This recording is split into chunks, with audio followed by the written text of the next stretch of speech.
Hi, I'm Axel from FenceFast. Today we're going to talk about energizers.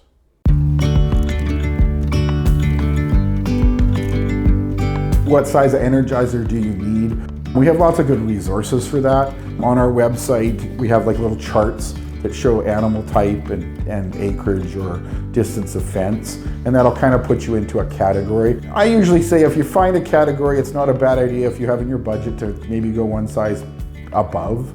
It never hurts to have a little more power. You have to remember, electric fence is a psychological barrier. So if that fence doesn't have a hard enough shock to educate the animal that they don't want to touch it again, it's not going to be an effective electric fence.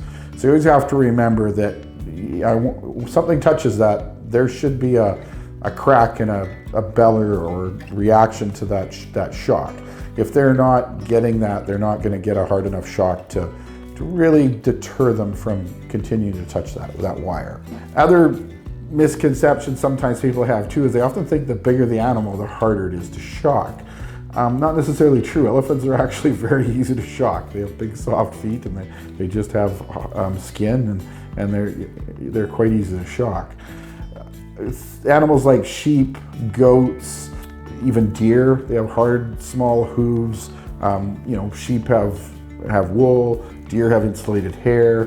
They're actually harder animals to shock. So that's why we usually require a larger energizer to start. And we usually recommend a 3-drill energizer in that respect. Predators is another one.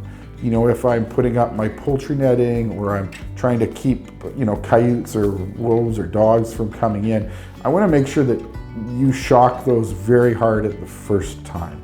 They're coming in for food, so there's a food source there that they're after, and if they don't get a big enough shock, that may not be a big enough deterrent to ward them off to the reward that they're after.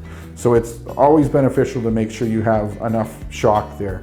So generally, even in poultry netting, and the other side of poultry netting too is you have a lot of wires there that can come into contact with vegetation. So they typically have a bigger vegetation draw too. So you want a little bigger energizer pump there to offset that. So we usually recommend a 2 to 3 joule energizer at minimum for if you're into poultry netting or some of the rabbit nettings and things like that. Or like I said, even the sheep and goat netting if you're doing sheep or goats.